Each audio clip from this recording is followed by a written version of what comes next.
শোবার আগে অবশ্যই একবার লাগানো দরকার। আমি কিন্তু দরজায় ছিটকানির কথা বললাম। এইভাবে দরজায় খিল কে লাগায়? মনে হয় তুমিই লাগিয়েছো, ওই জন্য আজ তোমার এই অবস্থা।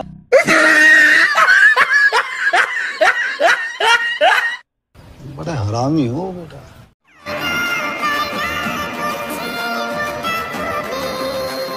অবি তো বুঝলাম দিদি, বলছি তোমার টায়ার দুটো কে পাঞ্চার করেছে?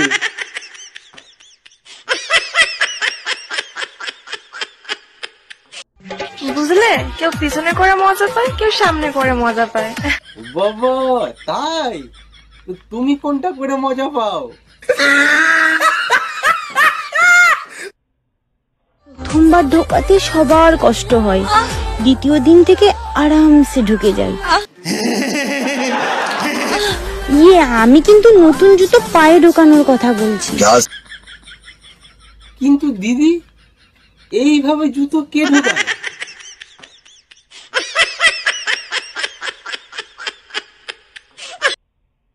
যা বুঝবার আমি বুঝে গিয়েছি। টাইট জামা কাপড় পরা মেয়ের অনেক খোঁজ পাবেন, আচ্ছা, কিন্তু বাকি সব টাইট পাওয়া ভাগ্যের ব্যাপার।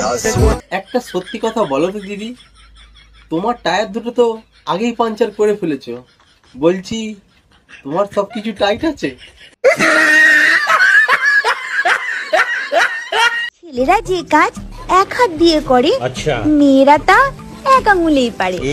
বুঝতে পেরেছি, তোমার ঝুলিয়ে যাওয়ার পর থেকেই তোমার এখন সব কাজ আঙুল দিয়েই হচ্ছে।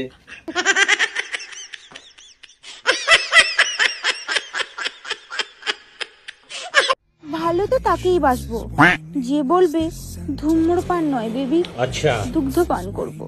সে তো বুঝতেই পেরেছি, তুমি একটু বেশিই খাইয়েছো, ওই জন্য তোমার টায়ার দুটোর আজ এই অবস্থা।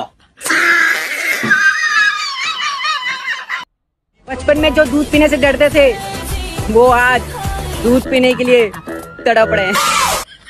বলছিলাম টায়ার দুটো তো আগেই পাঞ্চার করে ফেলেছো, ভেতরে আর দুগ্ধ নেই, শুধু হাওয়া আছে, হাওয়া।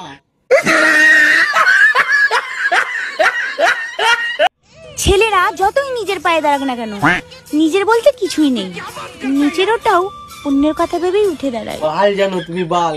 কখনো ঘুম থেকে সকালে ওঠার আগে একবার এসো, দেখিয়ে দেবো কিভাবে হয়। ছোট থাকলে কোনো প্রবলেম নেই, আচ্ছা। শুধুমাত্র স্পিড বেশি থাকলেই হলো।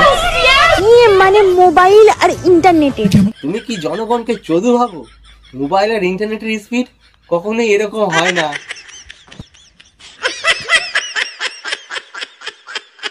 বেলুন তুমি মহান, আমি ফোলাই বাচ্চাকে ভোলানোর জন্য, ঠিক আছে, আর কেউ ফোলাই বাচ্চা না হওয়ার জন্য।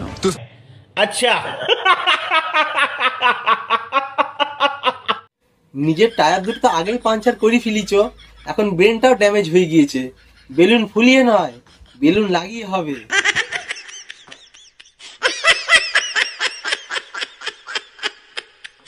দিদি মনে হয় বেলুন ফুলিয়ে করেছিল, ওই জন্য দিদির আজ এই অবস্থা। তো ভিডিওটা ভালো লাগলে লাইক, কমেন্ট, শেয়ার এন্ড সাবস্ক্রাইবটা করিয়ে দেবেন।